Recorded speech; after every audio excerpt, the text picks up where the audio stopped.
Efésios capítulo 6, versículo 10. Nessa última perícope desse livro, que tem um sentido mais específico de ensinamento, as outras próximas são saudações e bênçãos, que também tem ensinamentos, mas nessa última perícope, fechando a carta de Paulo aos Efésios, nós começamos na semana passada a falar sobre o combate cristão. A ideia é que, tendo desde do início da carta de Paulo aos Efésios, quando ele vem falando sobre o que Deus já fez por nós, no desenrolar dessa linha de raciocínio, onde ele vai dizendo, olha, vocês estavam perdidos em seus delitos e pecados, mas foram antes da fundação do mundo, antes que vocês fizessem qualquer coisa boa ou ruim, Deus os escolheu. Não porque fôssemos bons, antes pelo contrário, éramos inimigos de Deus. Mas Deus nos escolheu e na história nos salvou, regenerou e nos deu um novo jeito de viver. Derrubou as barreiras de separação que haviam entre nós e Ele. E derrubou as barreiras de separação que havia entre o seu povo, entre cada um. Ele nos salvou. E de forma mais específica, na carta de Paulo aos Efésios, ele vai falar sobre a grande barreira que havia de separação entre judeus e gentios. E tendo sido rasgado o véu, também a barreira foi derrubada. Isso significa dizer, é possível viver como crente, com barreiras derrubadas, com relacionamentos significativos, relevantes, profundos, sinceros, que às vezes vão gerar dificuldade, sofrimento, é verdade, mas que vão nos lapidar, vão podar as nossas arestas e vão nos, pela graça de Deus, nos tornar em um só corpo, para a glória dele, na operação do Espírito Santo. A partir do versículo 4, do capítulo 4, ele começa então a nos falar sobre o jeito que nós devemos viver, e o verbo viver é um verbo recorrente. Vivam de acordo com a vocação ao qual vocês foram chamados, não vivam mais como gentios, vivam para agradar ao Senhor, não na força de vocês, mas deixando ser enchidos pelo Espírito Santo de Deus, revestidos com a nova natureza e deixando para trás a velha natureza. E ele entra então no bloco que fala sobre os relacionamentos de maridos, esposas, pais e filhos, e senhores e servos. E esse último bloco é tão importante, porque é o contexto imediato do texto que nós vamos ler agora, a partir do versículo 10. Quando vamos falar sobre o combate cristão, temos em mente que o guarda-chuva anteriormente aberto foi o guarda-chuva de sujeitai-vos uns aos outros no temor do Senhor. Portanto, o combate cristão é vivido com esse guarda-chuva da mútua sugestão bem recente, na nossa memória. Mas agora ele abre outro guarda-chuva próximo a esse, quando ele diz, quanto ao mais, versículo 10, sejam fortalecidos no Senhor e na força do seu poder. Ele está finalizando a carta dizendo, finalmente, outras versões, ao invés de trazer a expressão quanto ao mais, a NVI e a nova tradução da linguagem de hoje trazem a palavra finalmente, concluindo essa linha de raciocínio, eu digo para vocês, sejam fortalecidos no Senhor, porque é no Senhor, com a força que Ele dá, é que nós temos a possibilidade, a competência, a energia e a habilidade necessária para vivermos esses relacionamentos e para lidarmos com os combates. E a expressão e o universo semântico usado aqui é de uma guerra, é um meio militar, onde todos nós precisamos ter a consciência de que, quer queiramos, quer tenhamos consciência ou não tenhamos consciência, nós todos estamos envolvidos neste combate, nesta batalha. Alguns atentos, alguns alertas, outros descansados, como se vivêssemos num parque de diversão ou no resort. Não é esse o chamado de Deus. Aos crentes é dada a vocação, o chamado, o alistamento para um combate, não feito na nossa própria força, mas na força e no poder do Senhor. E ele diz, versículo 11, vistam-se com toda a armadura de Deus para poderem ficar firmes contra as ciladas do diabo. Versículo 12, porque a nossa luta não é contra o sangue e a carne, mas contra os principados e as potestades, contra os dominadores deste mundo tenebroso, contra as forças espirituais do mal nas regiões celestiais. Por isso, peguem toda a armadura de Deus, para que vocês possam resistir no dia mau e depois de terem vencido tudo, permanecer inabaláveis. Amém. Na semana passada nós já pensamos e refletimos, expusemos o versículo 10 e 11, e hoje nós vamos pensar a partir do versículo 12. Nós estamos pensando sobre o combate cristão e essa é a segunda parte dessa mensagem. E nessa segunda parte, o primeiro ponto é: o combate cristão precisa ser vivido com a correta compreensão, em primeiro lugar, sobre o que não é o nosso alvo. A palavra de Deus diz no versículo 12, porque a nossa luta não é contra o sangue e a carne. A nossa luta não é contra o sangue e a carne. E a última expressão no versículo 11, ele diz, para vocês ficarem firmes contra as ciladas do diabo. O que a palavra de Deus está dizendo é, Satanás, o diabo, o adversário, ele traz ciladas para o povo. E a palavra usada como cilada é caminho alternativo, metodeia. É um caminho que parece um bom caminho, parece um caminho justo, razoável, que faz sentido. E essa é a cilada de Satanás, que tenta apresentar para a gente uma forma, um jeitinho da gente fazer, que não é o jeito de Deus, mas parece com o jeito de Deus. Uma armadilha, ela não é montada de uma forma a ficar exposta para que a presa, o animal, venha ali e se desvie, não. A armadilha, ela é camuflada, escondida, se mistura. Ela parece com o natural, parece ser boa. E as ciladas de Satanás são essas armadilhas. E é por isso que o próximo versículo 12, ele vai falar, a nossa luta não é contra sangue e carne. Então, se na nossa luta, na nossa caminhada, no nosso combate cristão, a nossa artilharia tem sido dirigida para sangue e carne, nós estamos dirigindo o nosso alvo, os nossos recursos, para o lugar errado. Nós precisamos ter a correta compreensão primeiro sobre o que não é o nosso alvo. Porque se estivermos colocando a nossa energia naquilo que não é o nosso alvo, fatalmente, numa batalha, nós fracassaremos. Porque a gente está gastando aquilo que a gente deveria gastar no lugar errado. Precisamos ter a correta compreensão. E atentem, cada uma das palavras divinamente inspirada tem intenção do Senhor. E ele diz, não a minha luta, mas ele diz a nossa luta.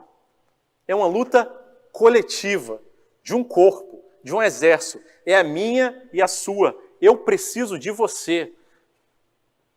Cada um de nós precisa um do outro para a gente lutar junto essa luta que é nossa. Isso significa dizer que se eu estiver enfraquecendo, se eu estiver direcionando a minha artilharia para o lugar errado, eu preciso dos irmãos falar, pastor, não é esse o lugar.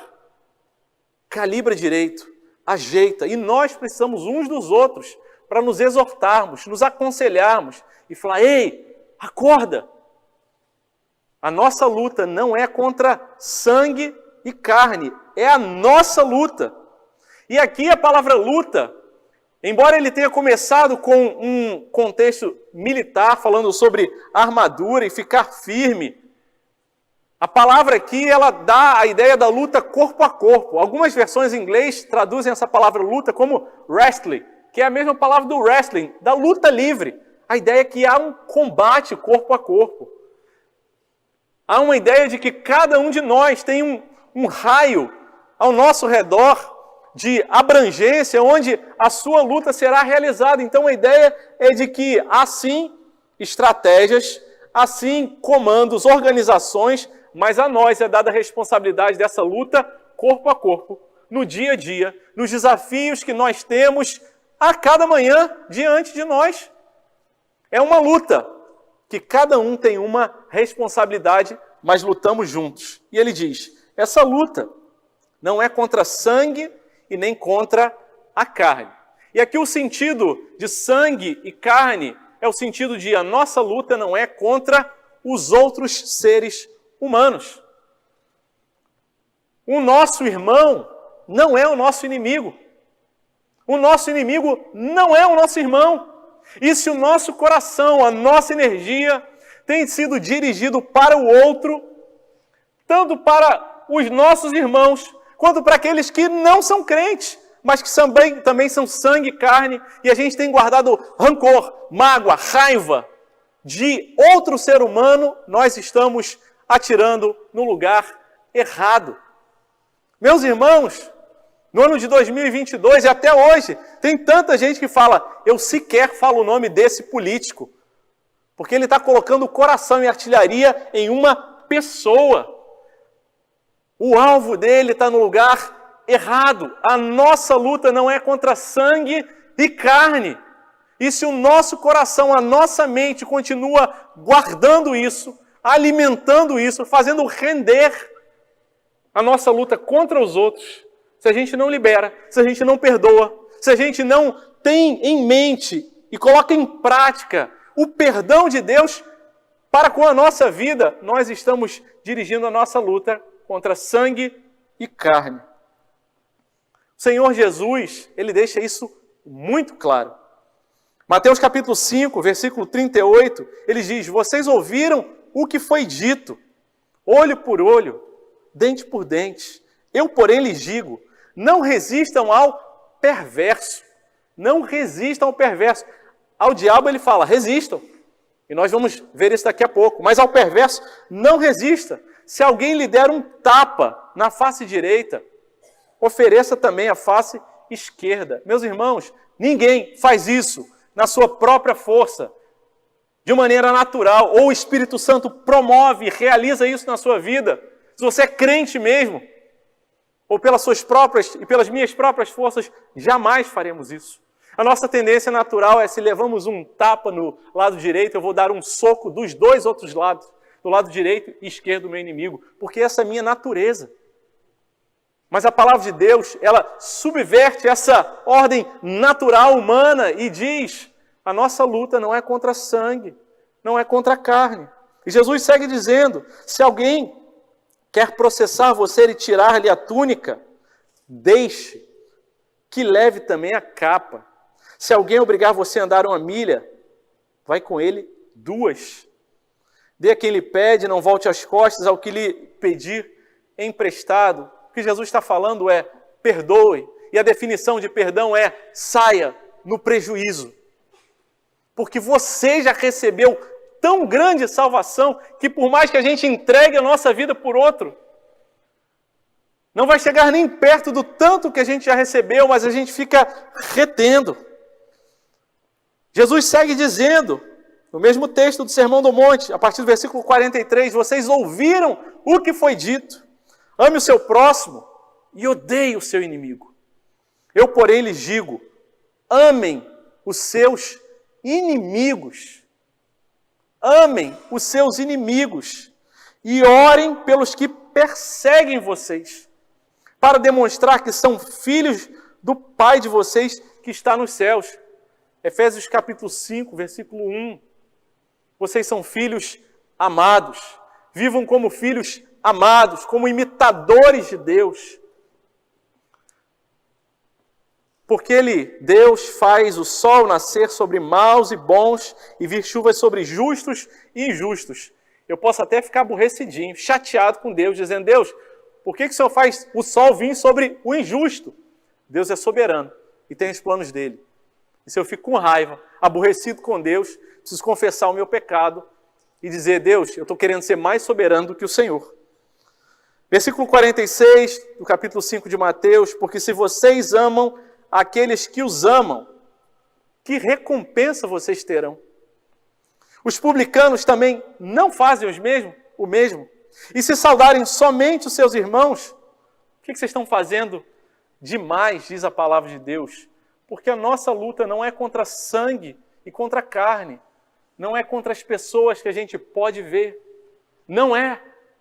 se o nosso coração continua retendo o perdão, meus irmãos, nós já perdemos essa batalha. E nós precisamos nos render diante do Senhor e falar: Deus, tem misericórdia. O Senhor já conquistou a vitória para mim, eu quero seguir fazendo a tua vontade. Aqui uma observação, fiquem tranquilos, é só a chuva na Amazônia, a gente está muito acostumado com isso, eu sei que é novidade para vocês aqui, mas é chuva isso, tá? Acho que talvez vai precisar aumentar um pouquinho o microfone, se os irmãos tiverem alguma dificuldade aí de ouvir. Pode diminuir o meu retorno, se for o caso. Quando a palavra de Deus fala que a nossa luta não é contra sangue e carne, e é necessário uma observação aqui, é importante a gente dizer que quando ele está falando que não é contra sangue e carne, e em outras passagens diz que a carne é nosso inimigo, ele não está dizendo que a gente não tem que lutar contra as nossas concupiscências, os desejos da nossa carne. Não, nós temos que lutar, nós temos que colocar diante do Senhor, nós temos que pedir: Senhor, eu não quero reprimir essas coisas, os meus desejos, eu não quero fazer na minha própria força, mas não se trata de reprimir, mas se trata de redimir a minha carne e colocar isso diante do Senhor. Então, quando a palavra de Deus fala: a nossa luta não é contra a carne, contra o sangue, ela está dizendo que não é contra o nosso irmão, mas a nossa carne, ela precisa ser vencida. Mas não é sobre isso que ele está falando nesse versículo. Romanos capítulo 12, versículo 19 diz: meus amados, não façam justiça com as próprias mãos, mas deem lugar à ira de Deus. Pois está escrito: a mim, a Deus, pertence a vingança, eu é que retribuirei, diz o Senhor. Façam o contrário. Se o seu inimigo tiver fome, dê-lhe de comer. Se tiver sede, dê-lhe de beber. Porque fazendo isto, amontoará brasas vivas sobre a cabeça dele. Não se deixe vencer pelo mal, mas vença o mal com o bem. Mais uma vez a palavra está dizendo: a nossa luta não é contra o sangue, nem contra a carne. Não fosse assim, jamais a palavra de Deus estaria dizendo aquilo que é antinatural para a gente. O inimigo veio, ele está diante da gente, aquela pessoa está ali, é a oportunidade que eu tenho de fazer ele morrer de fome e me vingar dele. E a palavra de Deus fala: não é assim que o Filho de Deus age. Mas se o teu inimigo tiver fome, dá-lhe de comer. Se tiver sede, dá-lhe de beber. Assim, você estará amontoando brasas vivas na cabeça dele. Segurar uma brasa já é incômodo na nossa mão. Amontoar brasas, mais incômodo e beira o impossível para a gente. Ainda mais na cabeça. Mas isso quer dizer: olha, as tuas boas ações, as tuas boas obras, Deus há de usar para despertar a consciência daquela pessoa e para fazer queimar e falar: Deus, não é possível, ele me trata mal, eu trato mal essa pessoa, mas ele me trata bem, tem alguma coisa que não está batendo. E é verdade, o Evangelho é esse reino de ponta cabeça, onde os filhos de Deus tratam bem e não mal aqueles que nos tratam mal. Porque a nossa luta não é contra sangue e carne. Mas sobre, então, o que é a nossa luta? Segue o versículo 12 dizendo na sua segunda parte: mas, por outro lado, a nossa luta é contra os principados e as potestades, contra os dominadores deste mundo tenebroso, contra as forças espirituais do mal nas regiões celestiais. Só até aí. Para a gente lutar o combate cristão, nós precisamos ter a correta compreensão sobre o combate. Em primeiro lugar, sobre o que não é o nosso alvo, mas em segundo lugar, sobre o que é o correto alvo. Para quem a nossa intenção, contra quem Nós estamos como exército, como corpo, como força, estamos lutando. E a palavra de Deus diz, a nossa luta então é contra principados. Quando fala sobre principados, está falando sobre lideranças, contra potestades, autoridades, contra os dominadores deste mundo tenebroso, deste mundo de trevas. A palavra dominadores aqui é a palavra que fala contra essa força, contra esses... O original é cosmocratos, ou seja, a força desse mundo. O kratos é a mesma palavra que é usada ali quando ele fala: sejam fortalecidos no Senhor e na força, na autoridade do poder de Deus. Se há o poder de Deus, há o poder desse mundo tenebroso. E repare, não ache que Deus está equilibrado, suando, e o inferno e o império das trevas, esse mundo tenebroso, está quase vencendo e Deus está apequenado. Não se trata disso.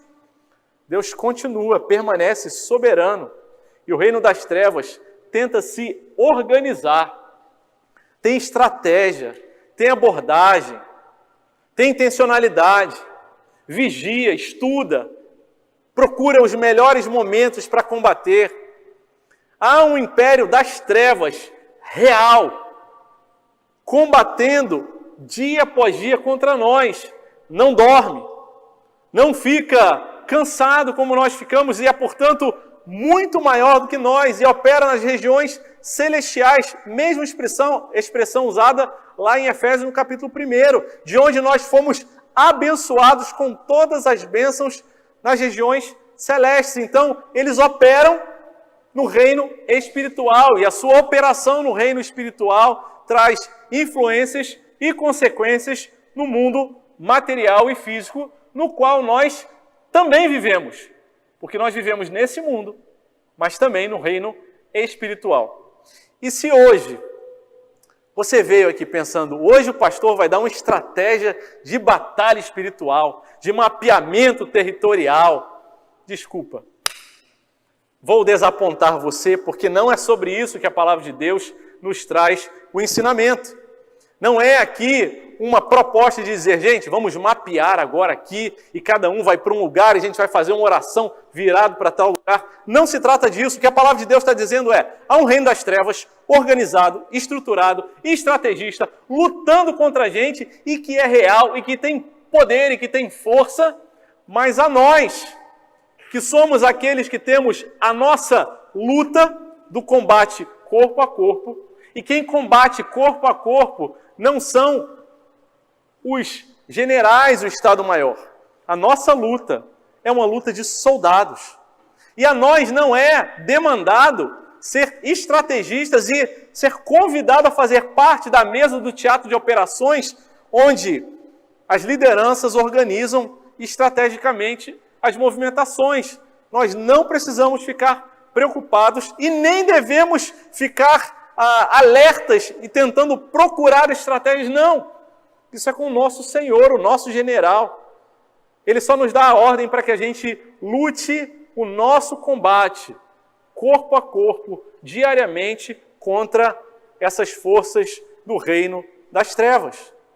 O nosso combate não é contra o nosso irmão, contra outro ser humano, mas é contra o reino das trevas que se levanta dia após dia, com estratégias para tentar usar as coisas deste mundo, as brechas que por vezes a nossa carne ela acaba abrindo para entrar por esses caminhos e tentar nos derrubar. E a nós, como combater então? E nós já vimos muitas coisas até aqui, conhecendo a palavra de Deus. E nós vamos ver, a partir da próxima mensagem, no versículo 14, como essa armadura de Deus ela vai sendo detalhada.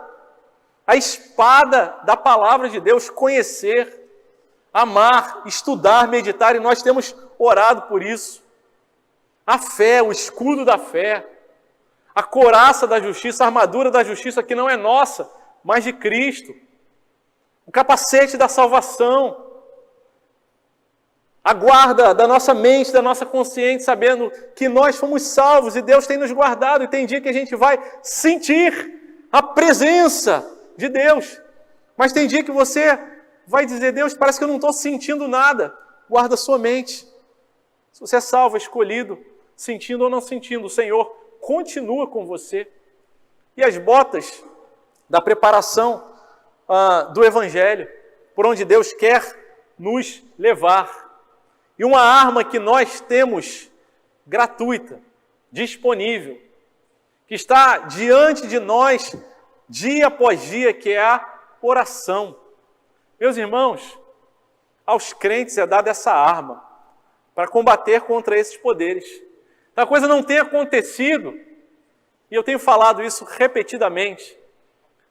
Nós oramos pouco, precisamos nos comprometer mais com oração. Senhor, ajuda a gente, Pai, porque a gente ainda não descobriu esse lugar da presença do Senhor, onde a gente prioriza e não consegue viver sem essa vida de oração. Onde numa oração sincera e verdadeira, Deus ele vai combater o império do mal, o império das trevas, mas Ele vai nos moldar, nos fortalecer. E se tiver alguma brecha na gente, alguma coisa, algum pecado, quando a gente ora de verdade, por isso que eu, pela graça de Deus, creio tanto na oração. Quem ora sinceramente diante de Deus, vai do fundo da alma e do fundo do coração, aquilo que precisa ser mudado no nosso coração, Deus vai mudando. A gente vai orando pensando no problema, na situação, no relacionamento, naquilo que está diante de nós, e Deus na nossa oração vai ministrando ao nosso coração. Essa tem sido uma frase repetidamente dita nas nossas reuniões de oração. Cada oração é uma ministração ali, gente. Ontem, sexta-feira e ontem, a minha participação na reunião do Zoom precisou ser de dentro do carro. E ontem eu estava dirigindo. Falei: Deus, será que vai funcionar esse negócio? Claro, não podia orar de olho fechado, né? E estava orando ali, e meus irmãos, como foi maravilhoso a presença do Senhor ali. Ontem com os irmãos. Como tem sido maravilhosa a presença do Senhor, domingo após domingo, 8 horas da manhã. Tem sido tão bom. São as armas que Deus tem nos dado para combater, para olhar para o nosso próprio coração, para com humildade reconhecer e sujeitar-nos uns aos outros, e assim a gente ser fortalecido pelo Senhor e pela força do seu poder, reconhecendo que quando a gente reconhece, assume e admite a nossa fraqueza, incompetência, incapacidade de dar conta, quando somos fracos, aí é que somos fortes. Quando a gente joga a toalha e fala: Deus, não dá para mim não, eu não dou conta. É aí que a visitação do Senhor vem. E é aí que nós, pela graça de Deus, avançamos como igreja contra as portas do inferno. Versículo 13 conclui essa ideia dizendo: por isso, peguem toda a armadura de Deus, para que possam resistir no dia mau, e depois de terem vencido tudo, permanecer inabaláveis. Repararam como o apóstolo Paulo, ele traz a mesma expressão 2 vezes? Praticamente a mesma expressão quando ele diz, versículo 11, vistam-se com toda a armadura de Deus para ficar firmes. Versículo 3, peguem toda a armadura de Deus para que vocês possam resistir. Ele traz a mesma expressão no começo e no final da ideia. O apóstolo Paulo estava preso, ali regularmente visitado por soldados romanos que possivelmente tinham a sua armadura ali vestida, que era composta de 2 partes, uma parte na frente e uma parte de trás, e que era presa pela lateral. E se intencionalmente, conscientemente ou não, mas parece que quando ele repete essa ideia da armadura, parece que ele está dizendo: essa armadura protege você pela frente, por trás e de forma completa na sua vida. Por isso, peguem toda a armadura de Deus. E se lá em cima ele falou vistam, aqui ele usa outro verbo dizendo equipem-se, coloquem essa armadura.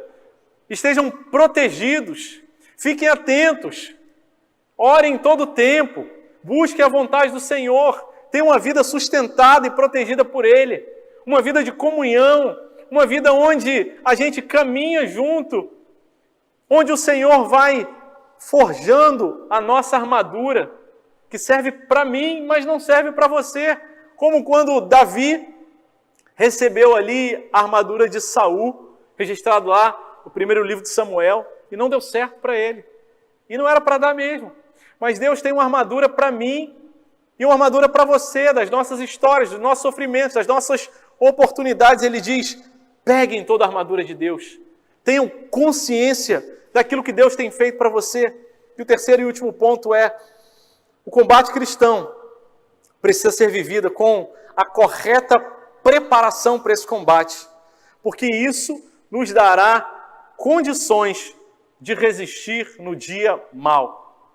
A armadura deve ser colocada antes que o combate comece, antes que o dia mau se levante, antes que a noite venha. Nós precisamos estar preparados e pela graça de Deus, por aquilo que Jesus já fez por nós, nós podemos e devemos viver nesse estado de alerta, descansados no poder, fortalecidos na força do Senhor, mas preparados para o dia mau. Meus irmãos, nós sabemos, aqueles que pela graça de Deus o Senhor tem nos dado a alegria e o privilégio de ter uma vida devocional regular, daquele dia que, por um relógio que não tocou, por alguma coisa imprevista que aconteceu, você perdeu o horário e você não conseguiu dedicar aquele tempo de oração, de devocional, de solitude, de aquietar a alma na presença do Senhor ali no começo do dia. É claro, tem gente que prefere fazer isso à noite, mas quem faz de manhã e por algum motivo não consegue fazer, o dia não roda da mesma maneira. Parece que está faltando alguma coisa, e numa certa medida parece que você saiu sem armadura naquele dia. E você não sabe se aquele vai ser o dia mau. Você não sabe se as más notícias chegarão. Se aquele dia em que nós não oramos, não dedicamos tempo para ler a palavra de Deus, Deus é bondoso, misericordioso. Ele guarda a gente a si mesmo, ainda que o dia mau venha, e nos leva de volta à presença dEle, a vida de oração, de contemplação, de meditação na palavra. Mas, aleluia, nós é dada a oportunidade a cada dia pegar e nos equiparmos com a armadura de Deus, a priorizarmos isso. Ninguém vai dizer para você, separa um tempo de manhã, ei, não vai trabalhar ainda não, meia hora, 20 minutos aqui para orar. É você e Deus. E vale a pena. Vale a pena. E muitas vezes não vai começar no dia, mas vai começar na noite anterior, quando eu ativa e intencionalmente vou decidir dormir mais cedo, para conseguir acordar mais cedo e estar inteiro, para esse momento em que a minha armadura estará sendo ajustada no meu corpo, para que eu possa resistir no dia mau. Esse dia vem para todos nós. Enquanto estivermos entre os já salvos, mas ainda não tendo encontrado o nosso Salvador nas nuvens, nas regiões celestiais, ainda teremos dias maravilhosos, mas teremos o dia mau, o dia em que nós precisaremos resistir, continuar de pé. E o Senhor nos diz, e depois de resistir no dia mau, depois de terem vencido tudo, permanecer inabaláveis. Permanecer inabaláveis. Nós nos lembramos do final do Sermão do Monte, no capítulo 7 de Mateus, quando Jesus fecha aquela ideia falando dos dois homens, aquele que construiu a casa na areia e aquele que construiu a sua casa na rocha. E sobre os dois vieram o dia mau, a tempestade, a inundação, a ventania, e aquele que não tinha construído a sua casa na rocha, antes na areia, não resistiu no dia mau. Mas aquele que construiu a casa na rocha, os ensinamentos, na palavra, na vontade, na humilhação diante de Deus, pela graça de Deus, esse resistiu no dia mau. A palavra do Senhor nos diz, aquele que pensa que está em pé, veja que não caia. É o que está escrito lá em 1 Coríntios, capítulo 10, versículo 12. Mas há um contexto desse texto. Nesse texto, o apóstolo Paulo está falando para o povo ali de Coríntios, olha, tem muito pecado aí no meio de vocês. Vocês acham que vocês estão em pé. Vocês pensam que estão em pé. Mas vejam, fiquem atentos, alertas, para que vocês não caiam. E antes ele traz 3 alertas. 1 Coríntios capítulo 10, versículo 7, ele diz, não sejam idólatras. Como alguns deles foram, conforme está escrito, o povo assentou-se para comer e beber e levantou-se para se divertir. Ele estava falando sobre a jornada do povo no deserto. Versículo 8 ele diz, não pratiquemos a imoralidade, como alguns deles o fizeram e caíram mortos. Num só dia, 23.000. Não ponhamos Cristo à prova, como alguns deles fizeram e foram mortos pelas serpentes. Versículo 10 ele diz, não fiquem murmurando, como alguns deles murmuraram e foram destruídos pelo exterminador. O apóstolo Paulo está dizendo, se tem idolatria na minha vida, alguma coisa que eu tenho colocado como mais importante do que Deus, se eu não perdoo e digo, Deus, eu é que mando na minha vida, eu estou sendo idólatra. Se eu tenho me envolvido com imoralidade sexual na prática, no meu pensamento, nas minhas redes sociais, nas minhas conversas, como nós já vimos na carta de Paulo aos Efésios, nós não estaremos firmes. Se eu tenho andado murmurando, reclamando, não sendo contentado, não tendo meu contentamento em Deus, que em tudo me supre e que me dá mais do que eu preciso, eu estou enfraquecendo as minhas bases e não sendo aquela pessoa que estará firme no dia mau. Por isso, aquele que pensa que está em pé, examina a sua vida, examina o seu coração. Tem alguma coisa na sua armadura, na sua vida, que está faltando, que Deus nos dê graça. E a última parte do versículo diz, depois de terem vencido tudo, permanecer inabalável. E aqui a nossa tradução, ela perde um pouquinho do sentido, porque o sentido aqui é depois de terem vencido tudo, parece que bem, já resolvemos todos os problemas, vencemos tudo, e não tem mais nada que eu precise combater, não. São muitas batalhas, mas há uma grande guerra. A ideia de ter vencido tudo é, depois de ter sido completado, tudo aquilo que Deus definiu para que você aprendesse nessa tribulação. Isso significa dizer que às vezes a gente vai sair no prejuízo. Significa dizer que às vezes a cura não vai vir. A nossa vitória às vezes parece um revés, parece alguma injustiça, um prejuízo, uma perda. Mas ele diz, depois de vocês terem completado tudo o que eu planejei para vocês, assim como Deus fez com o servo Jó dele. Depois que Jó tinha perdido todas as coisas, a esposa tinha falado para ele amaldiçoar a Deus, os amigos tinham acusado ele, dizendo que tinha pecado na vida dele. E aí, no momento de insanidade, ele tenta questionar a Deus, e Deus escuta pacientemente. E no final do relato de Jó, Deus chama Jó e fala, Jó, onde é que você estava? Jó, quem é você? Jó, presta atenção. Você acha que você pode avaliar a sua vida e definir o que vai acontecer com você? Você acha que só coisas boas vão acontecer? Que eu só tenho domínio? Que eu só exerço a minha força e o meu poder só no dia que as coisas estão saindo do jeito como você planejou? E que eu me esqueci de você no dia que você perdeu a sua família, os seus bens, a sua saúde? Não, Jó. Eu continuo soberano sobre a sua vida. E nesse momento, quando Jó cai em si, ele diz, é verdade. Antes eu conhecia Deus só de ouvir falar, mas agora eu venci tudo. Completou-se na minha vida aquilo que Deus havia proposto e que durante muito tempo eu fui ignorante. Resmunguei, meu coração ficou angustiado e amargurado, mas agora eu venci tudo. E eu posso dizer, eu conhecia Deus só de ouvir falar, mas agora, Senhor, os meus olhos te veem. Agora eu posso orar pelos meus amigos.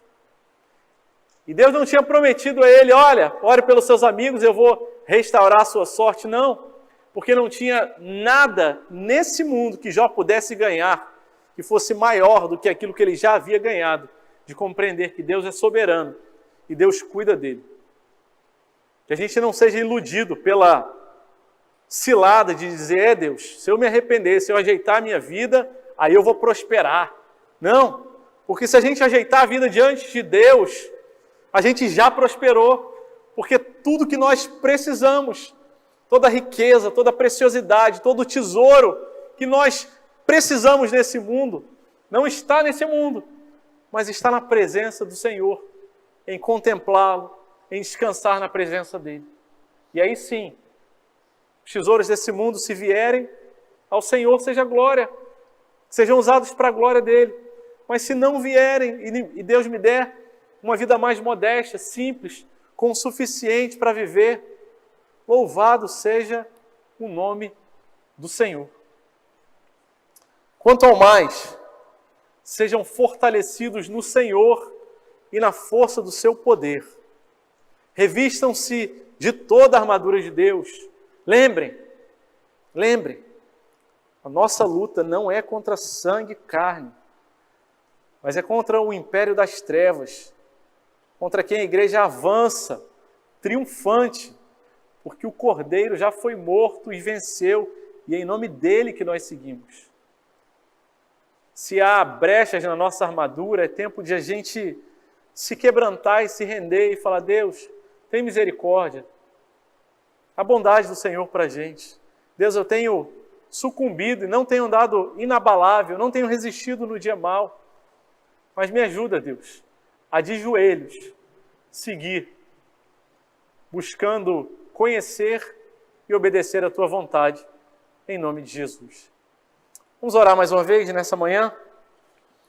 Quero convidar você a fechar os seus olhos, abaixar a sua cabeça.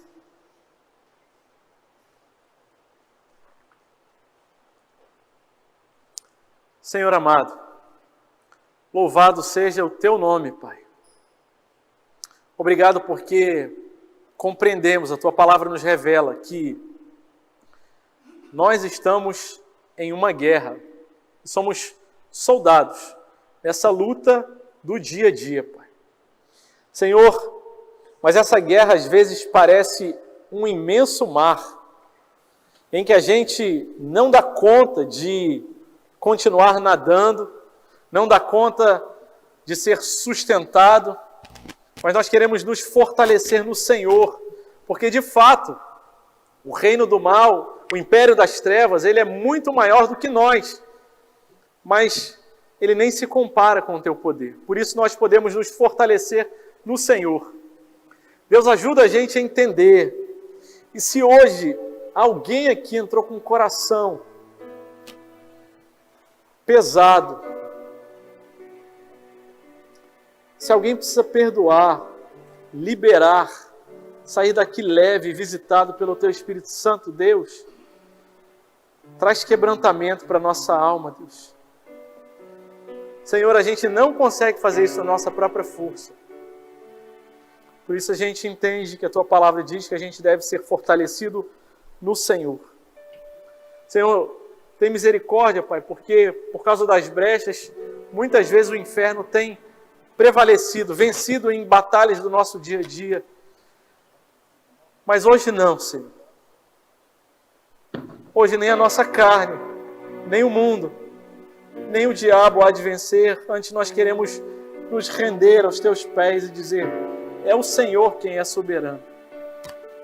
Fica com a gente nessa manhã. Senhor, ajuda a gente a completar e a vencer tudo que precisa ser vencido, a completar aquilo que o Senhor propôs para a gente, Pai. Senhor, se a gente chorou até hoje por causa de uma perda, por causa de uma dor, nós não queremos mais reprimir, mas o Espírito Santo vem redimir e sarar a nossa alma, o nosso coração, Deus. Senhor, nós queremos estar prontos ao soar das trombetas, ao Senhor nos convocar para essa batalha nas lutas do dia a dia, Deus. A nossa vida está diante do Senhor e em Ti nós queremos descansar. Fica conosco, Deus.